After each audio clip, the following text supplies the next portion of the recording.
Beniamino, lei cura molto le fabbriche chiaramontane, ecco, diverse iniziative, tante iniziative che stanno mettendo in luce un luogo fino ad ora, diciamo, chiuso, poco frequentato dagli agrigentini, con tante iniziative anche culturali di un certo spessore.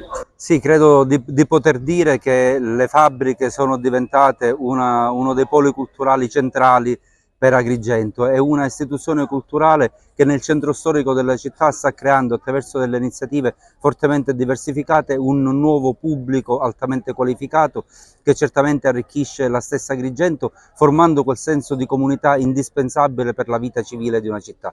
Recentemente la rassegna Le Fabbriche Festi, che cura insieme ad Alice Titone, non soltanto presenta degli autori di altissimo spessore e profilo personale, con importanti editori come Sellerio, Garzanti, Einaudi e Mondadori, ma anche sta dimostrando con la grandissima partecipazione di pubblico. Per ultimo il libro Pirandello di Sbieco con Salvatore Ferlita è stata una serata eccezionale con quasi 150 persone presenti a discutere di Pirandello. Credo che siano segnali importanti che la città dovrebbe cogliere anche per poter meglio ancora darsi una direzione culturale che merita questo nome. Anche un'iniziativa culturale presso il parco?